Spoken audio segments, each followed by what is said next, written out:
Bilbila dafee daataa fixugaa daataa yeroo itti fayyadamtan kan isin jalaa dhumuwachuudha yookaan paakeejii intarneetii isin fayyadamtanu saffisaan isa jalaan dhuwate haala kamiin haala sirreessuu dandeessan jechuudha. Akkaataa bilbila dafee daataa fixu yookaan intarneetii yeroo isin fayyadamtan maallaqa isin jalaa fixu jechuudha. Paakeejii intarneetii yeroo hidhattan gaa paakeejii isin hidhattan kun yookaan maallaqni isin keessaa qabdan saffisaan dhuma yoo ta'e haala kamiin haala sirreessuu dandeessan waliin haa ilaallu isiniin jedha.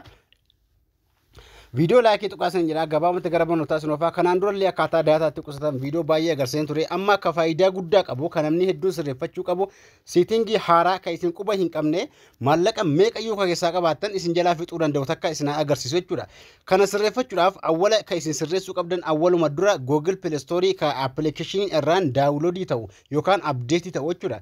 Google Play Store gubbaarra yeroo seentanu profaayilii keessan tuqxu gubbaa irraa Play Store raga kan ittiin download godhattanu profile tuqudhaan gaa setting bakka jiru tuqudhaan gaa network permission bakka jiru kana ni bantu mallattuu xiyyaa gargalta tuqudhaan banu'aan setting sadi keessa jira. Sadan kana akkaataatti sirreeffatan kanaan dura hedduu agarsiisan ture hamma garuu inni kun auto update app kan jedhu kun kan isin itti xiyyeeffattanii ilaaluu qabdan jechuudha. Bakki kun gaa kan isin hundi keessan guyyaa guyyaan ilaaluu qabdan namni daataa fayyadamtan yookaan intarneetii fayyadamtan jechuudha.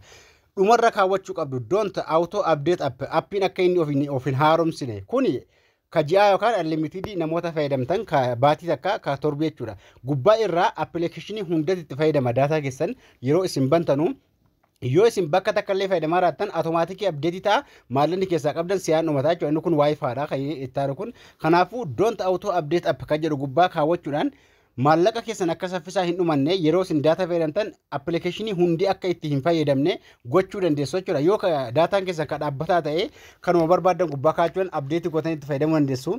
Setting inni faayidaa qabu guddaa qabu inni lammataa ka isin barsiisu Facebook bilbila irraa ka qabdan ta'e namoota Facebook bilbila irraa qabu hunda fayyada videoon kun Facebook inni seentu ka lammataa namoota daataa fayyadaman hunda jechuudha. Facebook irra eega seentanii gaa setting keessan jira setting bakka jirtu awwala akka isinii banu setting privacy bakka jiru tuqudhaan setting privacy tuqudhaan setting isinii baa gubbaarratti jechuudha. Fakkeenyaaf asirra setting privacy kan jennu tuqxu setting privacy akka tuqxanii setting tuqudhaan irraa olee kana olataa godhaan miidiyaa bakka jedhanii barbaaddu jechuudha. Kun ka faayidaa guddaa qabu namoota daataa yookaan maallaqa fayyadamtan daataa maallaqa allaaltan jechuudha.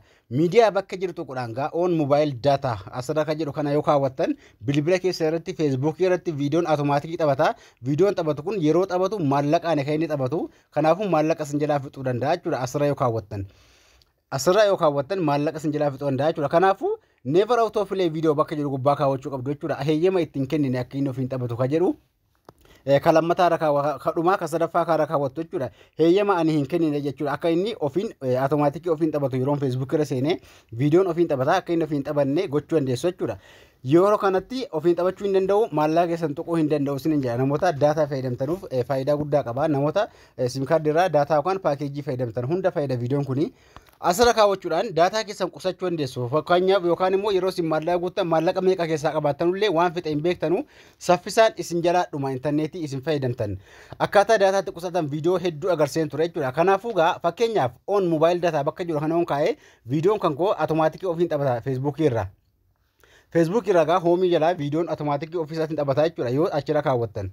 Yoo isin immoo achirra kaawwattan ofiin taphataa fakkeenyaaf bakka siitiin gammaa deemuudhaan gaa ka ganjallaarra godhee sin agarsiisu jechuudha. Never auto play video kan jiru gubbaa guun kaa'u immoo deebi'ee bakka viidiyoon taphatu haa deemu jechuudha. Deebi'ee eegan deemee viidiyoon taphachuu hin danda'u ofiisaatiin jechuudha. Kanaafuu achirra kaawwattan akka viidiyoon automaatikii ofiin hin taphanne gochuudhaan itti fayyadamuu dandeessu. Fayyadamaa isin jira Facebook irra geessantanii gaa bakka setting sana argachuudhaaf Facebook irraa setting and privacy achi bootanii setting bakka jiru tuqudhaan setting irra eega tuqxanii ola ta'uudhaan gaa irraa olee kana eega tuqxanii miidiyaa bakka jiru tuqudhaan settingicha hamma isin agarsiisee ka'ee argachuu dandeessu jechuudha. Baa kanarroo keessan ofiin taphataa daataa keessan fixuu danda'a. Never auto play video jechuun womaa takkaa hin heeyyamne akka viidiyoon ofiin taphatu ayin heeyyamee hin jiru ka jedhu kanarra kaawwachuudhaan itti fayyadamuu dandeessu. Daataa bilbila keessanii yookaan intarneetii yeroo isin itti fayyadamtanu isinii qusachuu danda'a isin jedha. Haala kana itti fayyadamaa akkasuma Facebookiin keenya namoonni hin beekne yoo jiraatan follow gochuu akkasuma maatiin itti dabalamaa isin jedha. Viidiyoo keenya share godhaa isin jedha.